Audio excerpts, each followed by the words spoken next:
The first thing that must be proven is whether Mr. Belt was in fact intoxicated. The state bears the burden of that proof, and as counsel has pointed out, that proof has to be by clear, satisfactory, and convincing evidence.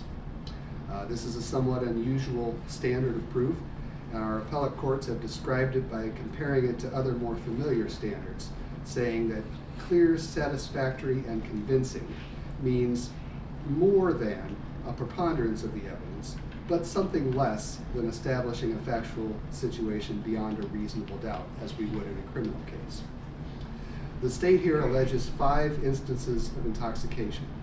There are 6 alleged in the petition, but one of those is conceded during closing argument. So we're talking about 5 alleged instances of intoxication. There's the town hall meeting in Carson, Iowa on November 5th, 2025. There's a NACO conference in Washington, D.C. in March of 2025. There's an Iowa West Foundation event in September of 2025. And there's a MAPA meeting in October of 2024. And then there is an incident alleged with a citizen at the Smith Wildlife Refuge in November of 2025. The court finds as to the town hall meeting in Carson, Iowa on November 5th, 2025, the state has met its burden of proving by clear, satisfactory, and convincing evidence that Mr. Belt was intoxicated, and the court so finds. As for the other 4 pending allegations, the court finds that the state has failed to meet its burden of proving intoxication. That finding might be different for one or more of those events if the standard here were preponderance of the evidence, but it is not. And the court finds that in none of those instances has intoxication been proven by clear, satisfactory, and convincing evidence. But having found intoxication at the town hall meeting, the court next turns to the question of whether such intoxication must be while acting in an official capacity. The Bond case cited by the state in closing argument suggests that perhaps it does not need to be so related. But the court, in reading the case law as a whole on this issue, does find that our courts routinely differentiate between a person who, although they're a public official, is intoxicated in his or her private life versus a public official who is intoxicated while acting in his or her official capacity. There is clearly a distinction in the law between those 2 events. The former does not generally constitute grounds for removal, a few possible examples notwithstanding, but the latter certainly does constitute grounds for removal.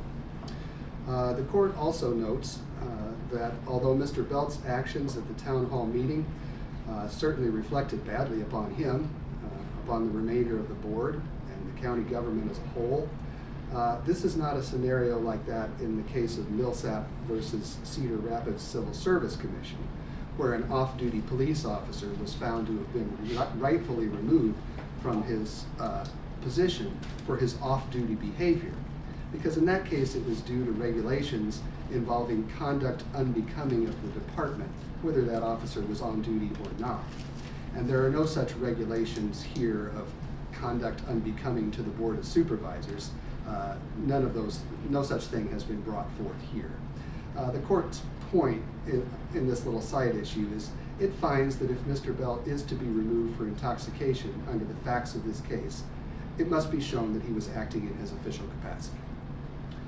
On this question, the defense argues, and rightly so, that attending or serving as the master of ceremonies at a town hall meeting is nowhere to be found in the statutory duties of a county supervisor. And they argue that if such activity was an obligation or a duty of Mr. Belt, he could have and would have been reimbursed for mileage from the county. There was much questioning of witnesses about whether or not supervisors are required to attend town hall meetings, conferences, and the like, even though it's not in their statutory duties. But the court finds that this line of reasoning unnecessarily muddies the waters.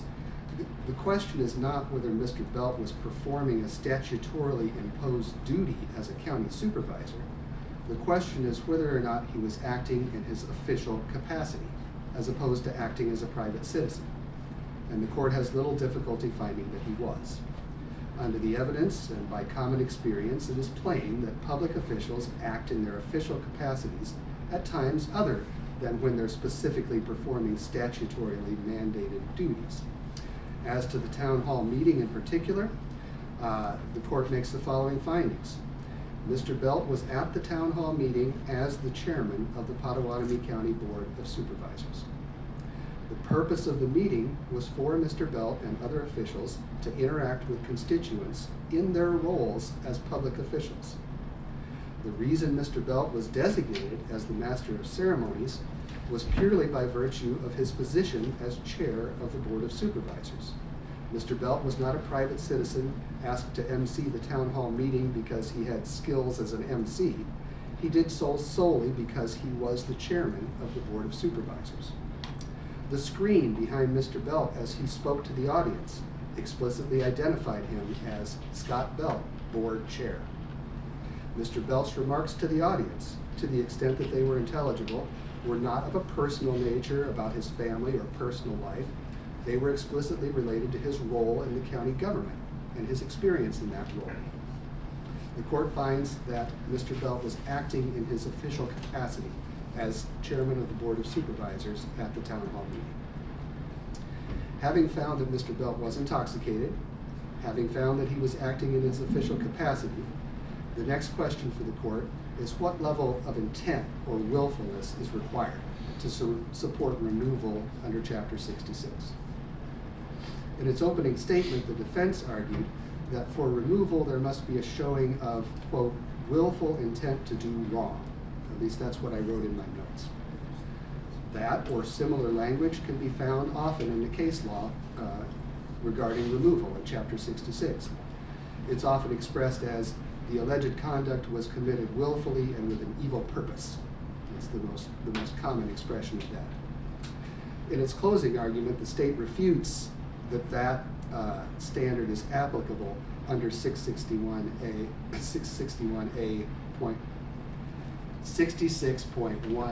sub 7 involving intoxication. On this point, the court agrees with the state and believes that this conclusion is supported by the decisions of our appellate courts.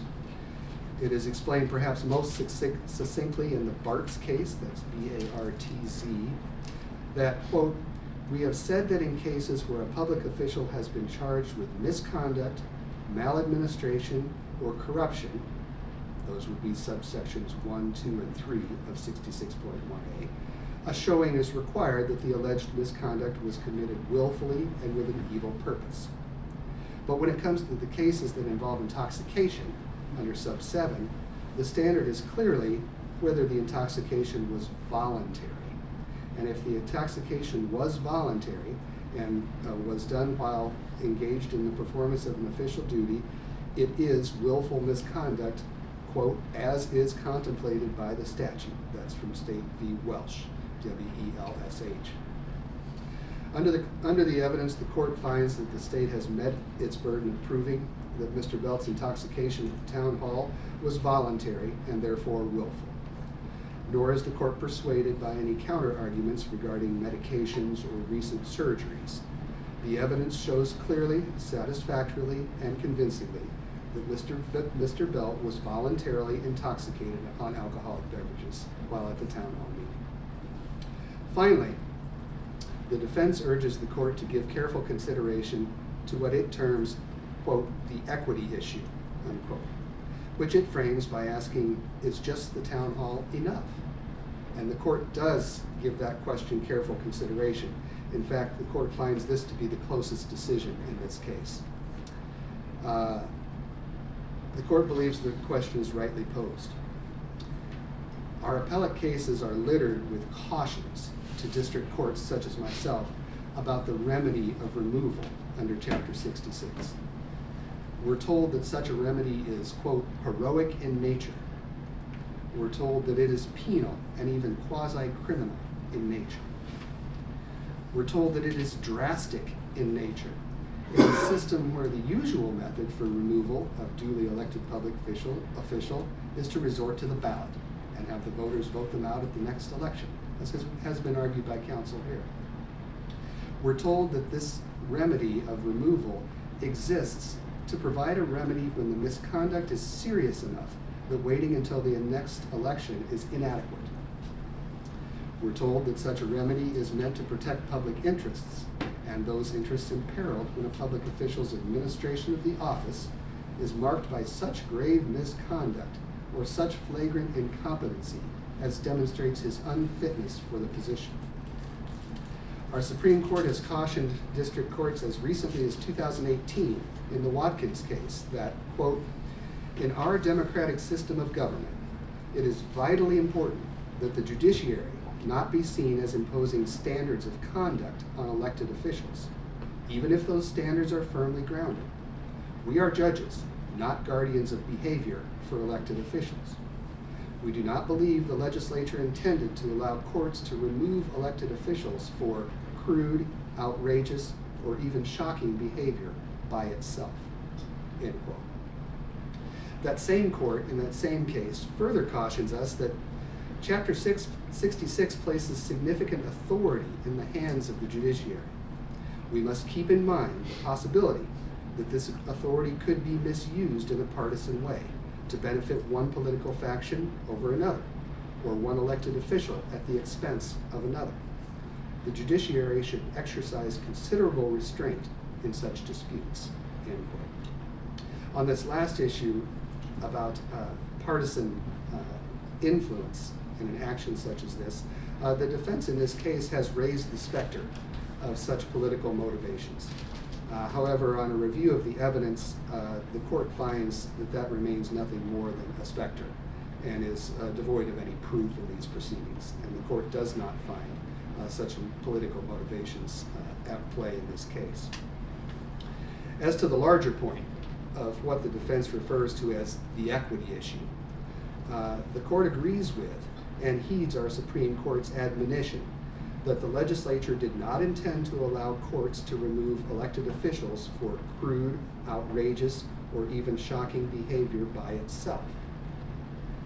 However, in this case, it's not any crudeness, outrageousness, or shocking behavior by Mr. Belt that is at issue here, although some or all of those elements are in fact present. What matters is not those issues by themselves. It is the fact that Mr. Belt has been proven to have been intoxicated while acting in his official capacity. And it cannot be said that the legislature did not intend to allow courts to remove an elected official on that basis, as that basis is explicitly set forth as grounds for removal in the statute that was passed by the same legislature. The court, upon careful consideration, finds that the petition should be and hereby is granted pursuant to Iowa Code sections 66.1a sub 6 and 66.20. Judgment of removal is hereby entered. The defendant, Mr. Belt, is removed from office, and the vacancy shall be filled forthwith as provided by law.